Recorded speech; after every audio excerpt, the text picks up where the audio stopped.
like to say hello to the third of the people who are Glenn's here today. Yay! Yeah. My Uncle Bob married a woman about 35 years younger than him, so I've actually got cousins that are, probably should be my nieces. They're looking at me. So I'd like to introduce you to the speaker today. Her name is Jessica Jean Glenn. She's my first cousin, and she is from Navarre, Florida. She went to Navarre High School and then graduated from Florida State University with a degree in civil and environmental engineering. She's got a heart for service, so she decided to go work with Engineering Ministries International, based out of Delhi, India, focusing on Nepal, the water systems and help for people who live in Nepal. She did that for, I think, a year, and then went, was it a year? 6 months, and then went to the Peace Corps, where she worked in Panama for about 6 years total. And I should have wrote that down. She came back after 6 years in the wilderness and has decided to work for the Environmental Protection Agency as an environmental engineer. She's super smart. I worked for the Defense Department, and I worked for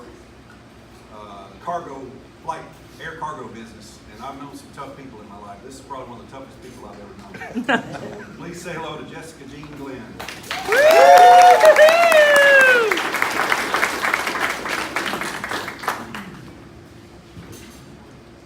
Good morning. Good morning. Thank you, Steve, for that awesome Glenn. And I love water. So I've worked for the past 6 years, as Steve mentioned, mostly in Panama, to help people have access to clean water and sanitation infrastructure. So my dad, Bobby Glenn, grew up in this church, and every time we came to visit, we attended, and I got to see things grow and change here. So I'm really blessed to have been a small part of this church for that long. I accepted Christ in high school, and throughout college I discovered God's calling for my life to serve the nations through environmental engineering, specifically in water. So I went to India in 2013 and worked with EMI, Engineering Ministries International, to help a small community in Nepal have access to water. It's awesome to spend time with the locals too. Even though we didn't communicate their language, we were able to have a dance party in the potato field, learning each other's cultural dances. So after 6 months of India, I was accepted to serve in Panama and with the Peace Corps. I became a water, sanitation, and hygiene volunteer, which stands for WASH. So if I say WASH later on, that's what that means. And I moved to Las Trancas in the Comarca Nuevo Ble in Panama. The Comarca is a reservation for indigenous people, so much like our indigenous reservations we have here for American Indians. I volunteered to spend 2 years living and working with the people in that community, helping all of their WASH needs. So if you're unfamiliar with the geography of Central America, Panama is the last country out of the whole string, down right before South America, in between Costa Rica and Colombia. So many people think that Panama would go north to south because all the other countries kind of go north to south, but it actually goes east to west. The red star right there on the left side of the screen, that's where I lived in the Comarca, up in the mountains, in between both of the oceans. The indigenous people in the Comarca don't have access to electricity, running water, cell phone signal, and they mostly live off the land and don't get a chance to venture much out of their community. So I was actually one of the first white people that many of them had ever seen.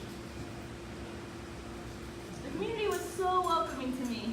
They took me under their wing, they taught me how to wash clothes and bathe properly in the creek, as well as all about their culture. Here they are teaching me how to use a machete and prepare to plant beans. So this is my host mom, Angelina. I lived with her for 3 months, and one morning when I woke up in my own house, my cat had killed a rabbit. I walked over to her house and I asked her, and I was like, what do I do with this rabbit that my cat killed? And she said, well, you should eat it. I told her, I don't want to eat it, but do you want it? She said, of course. And she came over and So most people live in dirt floor, thatched roof huts. This is one of the extreme examples of one of the earlier houses in my community. Here's another house. Sometimes they would make them out of zinc pieces because the government had a thing where they gave out free zinc at one point, and so they would make just houses out of those free zinc pieces that they were given. They got really creative. Here's another one. They would get creative with any type of material that they had. That kind of thing that the horse is eating off of. That's actually their sink. So they would have these tables outside of their houses where they would store water in the jerry cans. You can see the jerry can, and they would wash their dishes on that. Looks like a horse eating. Here's another really creative sink. The black buckets would catch water from the roof, so they'd have rainwater to use to wash dishes and cook with as well. They cooked over open fires in covered areas, away from their sleeping houses, away from parts where they would sleep at. And this is one of my friends, Jeronima. She played a big part in the water system we made as a community. You can see that her cooking in the background.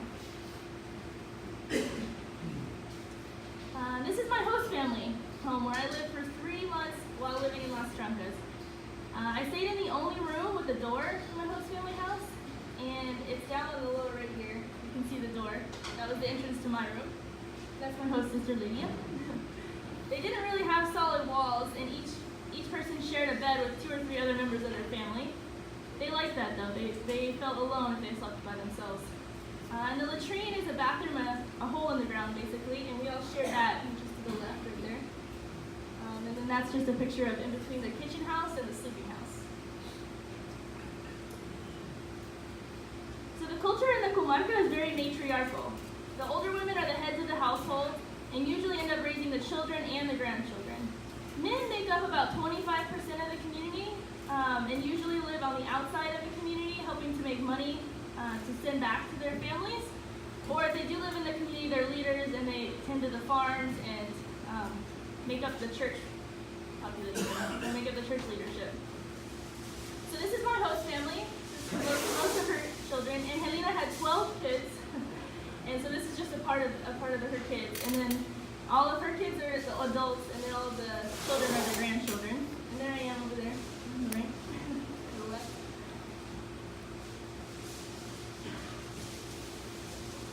Part of my job was to go around and do a health survey. One of the questions I had to ask was how many times a day do they eat? I didn't even think that it could be less than 3. I thought that was just a normal amount. But as I come to find out, most people only had meals twice a day. And some families, a few houses, like this family here, only ate once a day. This completely broke my heart. Most of the meals were either white rice or a root vegetable, kind of like a potato called a yuca. They just ate it plain unless they got extra money either from the government or from the family members that were sending it. They could grow both rice and yuca in their community. So if they had extra money, they would make things like lentil soup, which is down here, which is just lentils and a little soup packet and some vegetables maybe, like cabbage. But despite being some of the most poor people I've ever met, they were absolutely the happiest I've ever met. They were also the most generous. Every time they went to the field to harvest yuca or rice, they would always stop by my house and give me a huge portion of their harvest for the day. At first, I would feel so horrible accepting it, knowing that this gift meant that they were taking away from their 12 children they had to feed that day. But then I realized it just marks their extreme generosity, much like Jesus preached about when the poor woman gave only a few bronze quarters, and he said that she gave the most. The kids were always so much fun to hang out with too. They were curious and always wanted to learn new American things. I taught them these funny things that kids do in the States, with a superhero, the superhero, making a heart with your hands. They've never seen that before, so they really liked that. And every time they saw me, they would make those signals. Some other aspects of the culture, like you might have noticed, are these beautiful dresses. These dresses are called naguas, and all the women make them and have never worn anything else. The community gifted me 14 to wear throughout my 2 years there. They use hand sewing machines to make the triangle patterns that are called dientes, and that represents the mountains that they live in. So they have all different types of patterns for those dientes, and they all mean different things. The bag that I'm using down here to carry the firewood is called a chakra. They have those, and they carry everything from firewood to newborn babies in them. Always on the head, though, right here. Another big part of the culture is a sort of watered down coffee with tons of sugar in it. It's customary to offer any guest that visits a cup of coffee. Actually, this woman, I stumbled upon her house when I got lost in the jungle once. So I was lost, and I sat down and asked her a bunch of questions about where I was going, and she offered me this cup of coffee, and we chatted for a bit before I took off to the direction I was supposed to be going in. The people that I met, this is a video if you can see it. The people that I met out there were out to have a good time regardless of if they had the resources. This was a day in the community where they had to replace the latrine. So as you can see the structure in the back, the zinc is their old latrine that had filled up. So they had to dig a new hole. What better way to do it than with friends and handmade instruments, right? My friend filmed this as he was walking through the woods and heard music and arrived to find them making music with their handmade instruments, drinking carbonated corn drink called chicha. All to help in the hard labor of digging a 10-foot hole that they'll use for the next 4 years.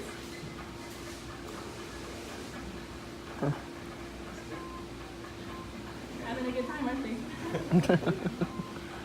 One's doing all the work.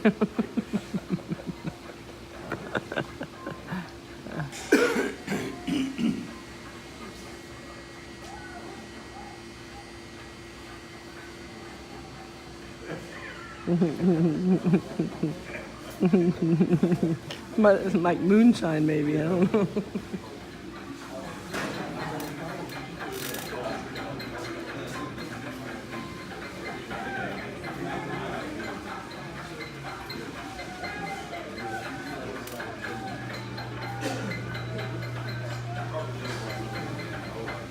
What are they digging?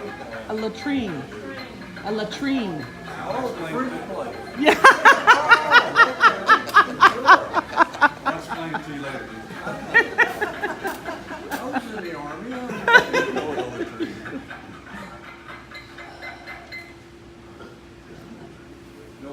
So the culture celebrated bigger people. If you were overweight, you were looked at as being rich or having enough to eat. Skinny people were unhealthy and unable to take care of themselves. This was a hard adjustment for me. I would go to these women's homes and hear, "Wow, you're looking so fat. And Helena, my host mom, must be taking great care of you." Because I was only eating white rice and not getting exercise like I was used to, this hurt my self-confidence. I worked to learn to enjoy these compliments as well as not thank them when they said I was looking really skinny. After living with my host family for 3 months, I moved into my own home with my own latrine about 500 feet away from my host family house. The community helped me build the house, and Peace Corps helped me pay for it. There I got some privacy, more control over my food, and room for people to come visit me. Having my own home gave me a chance to host members of my community at my home and show them half the hospitality they had shown me. As well as host family and friends from the U.S. who came to visit. My mom, Robin, was the first one who came to visit me.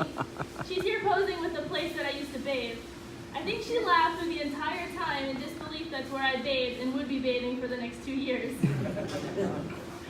My friend Lori came to visit me and surprisingly enjoyed being away from civilization and cell phone signal for a few days. My dad, Bobby, was just supposed to come and see the water system and leave the same day, but a fluke dry season rainstorm came and we were forced to stay the night. As you can see, he's not so happy to sleep on a plank of wood.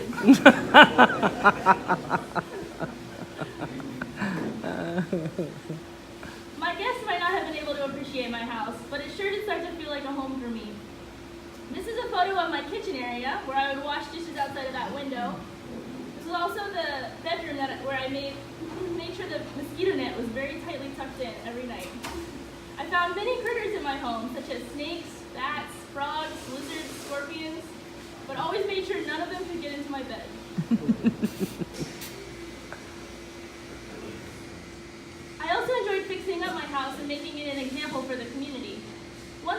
to show them what they could also do was to create a rainwater catchment system. I caught rain off the roof and piped it to a tank that I built on the side next to my house on the hill, and piped it back into a window that I could use to fill up buckets of water or wash dishes. Here are some volunteers that came to help me install the system. We cut a slit into the tube so we could slide it onto the zinc roof, and a neighbor helped me secure it by putting Y-shaped branches that nailed to the beams. That's the tank, and that's piped back to the house, and then that's the catchment part down there. Building the water system also showed the community I could be trusted and knew what I was doing. We started having meetings and talking about a gravity-fed aqueduct system that we could build for them. From there, we started surveying the land and measuring the flow rate of the water source. The water source that we found was located about 20 feet above the highest household. On the left, you can see us water leveling the land, which means we were creating a topography of the altitude of the land. On the top right picture is one of our meetings, and the bottom is this contraption I created to funnel the water so we can measure the flow rate.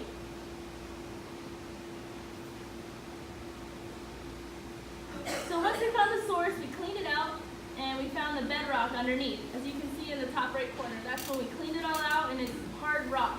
So this is where the water is flowing from the land, or from the mountainside onto into the open atmosphere. So once we found and cleaned off the bedrock, we built a clay wall, as you can see down here, to block the water back. Once we had the water blocked back, we were able to build a cement wall in front of it, which is that right there. So that's the final product. And that will hold the water back and catch it so that we can pipe it into a tank. Here's the final product. Mm-hmm. So the bottom tube is the clean out. So when it's dirty and you need to clean it out, you can open that and let it come out. The middle is the transmission line, and the top is the overflow, just in case an enormous amount of water comes.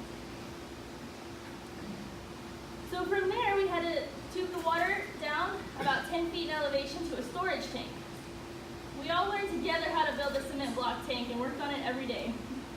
Throughout the entire process, my goal was to empower them to feel like they could do this all on their own. After all, I had just learned to do it myself. Throughout every meeting at the beginning, they would say, "We're so poor, we can't do anything, you know best, we're nothing." I disagreed with them and told them how many resources they had and how valued they were. At the end of building the tank, when it came time to figure out the size of the hole to put into the top, I asked, "How big should we make this hole?" And they responded, "Well, when we're fat, we'll have to make the hole pretty big. Or we'll have to make the hole pretty big because when we're fat, we're going to need to get in there." They all laughed in joy and optimism. It took me a minute to catch it, but I remembered that their culture, fat being rich and having enough to eat, that they had been optimistic about their future for the first time. They had seen that there's potential and that they have value. After the tank, the tubes were piped to the 28 houses to feed 200 people, and they received clean water for the first time. Before, they were having to hike down steep hills for 5 to 15 minutes and haul buckets of water back up to their homes. And now there was no danger in getting clean water. The photo on the top is us gluing the tubes together one by one, and the bottom is right before we turn on the water for the first time. Here's Nilka getting water from the spigot that she has now.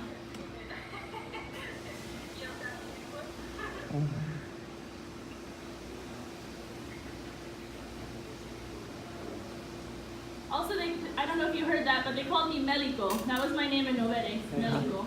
Meliko. Jessica in Nobe. I wrote, "Spigot with a view."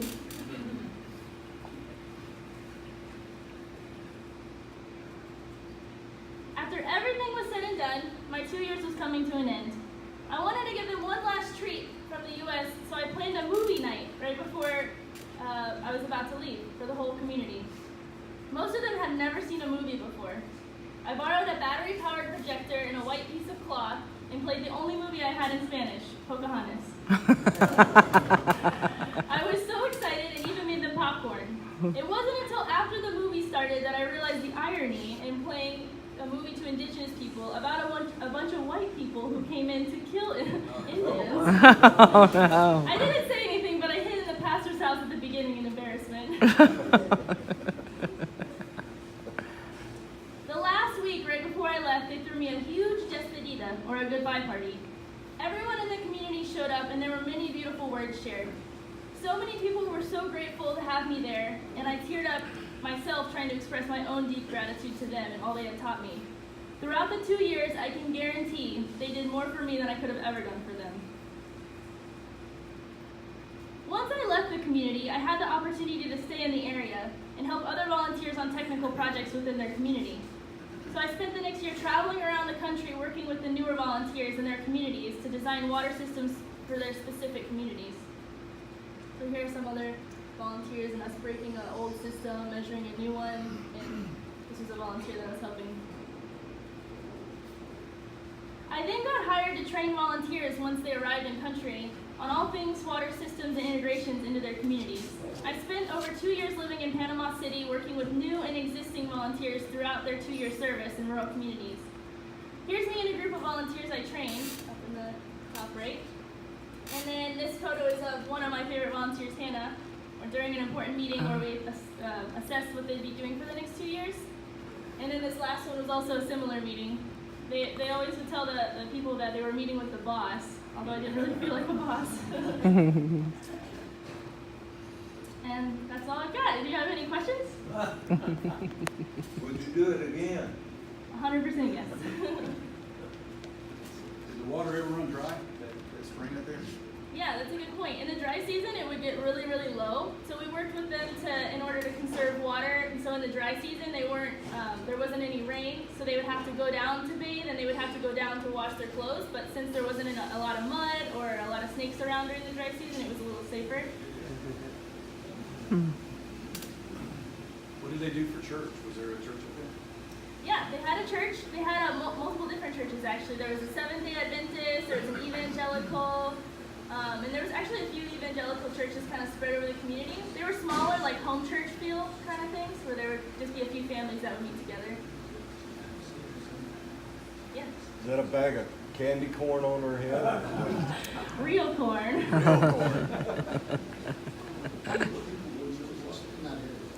So I served in the community that had 2,000 people.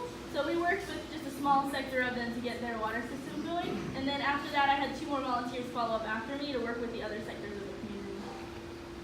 You mentioned about walking through the jungle getting lost. Did you ever encounter any wildlife beyond what you mentioned in your house? Definitely. There was a lot of, well actually, more than wildlife, there was a lot of like wild pigs or like running around. Like they might have been domesticated but just got free, or horses or cows. I remember one time I was walking and I stumbled upon a cow, just a random cow in the middle of the jungle. And I was like, oh, are you okay? Did it charge me anything? And then I walked past it kind of quickly because I was scared it was going to like hit me or something. And then I kept looking back and it was following me. And I think it's because I had like a staff that I was using to walk with. And I was like, it probably thinks I'm a shepherd or something. But no really big wildlife. I guess the area was kind of used to having so many people, so there wasn't like anything dangerous other than snakes. Jesse, can you Yeah. tell us the basics of being a Peace Corps volunteer? What does it pay? What are the qualifications? What are the requirements time-wise? Yeah, that's a good question. So you do get a stipend from the government to live there. So I guess it was about $400 a month that I got every month, and that was to pay for rent, for transportation, for food, anything that I would need that way. And it was plenty, because they want you to live like the people there. They don't want you to live beyond what they're living as, because that would be both a target for you safety-wise, and just it wouldn't make you integrated in the community. You don't actually have to have a college degree in order to do the Peace Corps. You have to have significant experience in a field. So if you're a teacher, for example, and you've been a teacher for 50 years, then you could do the Peace Corps even without a college degree. But most of the people there are young and have college degrees. Although there was a handful of retired people that that were in my group and that I trained also. There was one guy who was a Greek.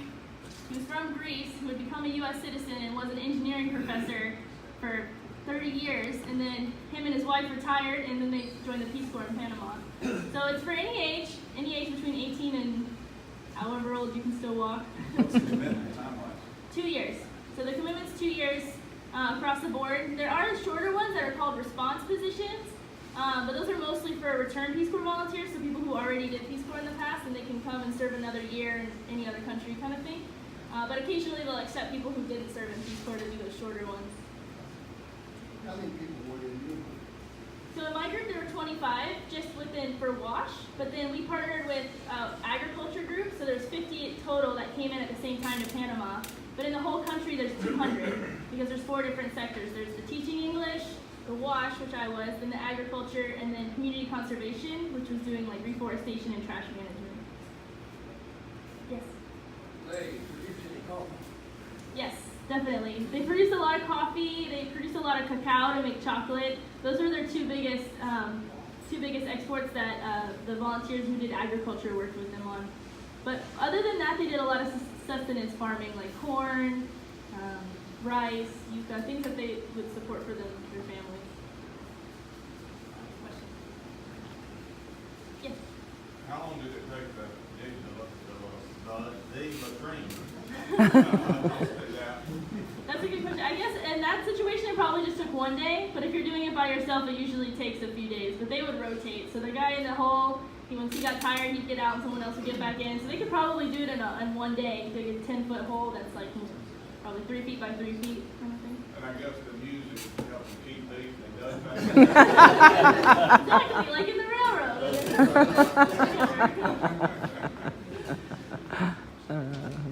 That's cute. Any other questions? Well, thank you guys. Thank you very much.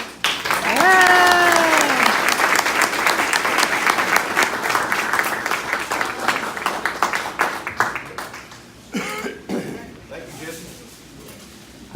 Whenever y'all want to talk bad about me, just remember I'm related to her. Let's close with a word of prayer, please.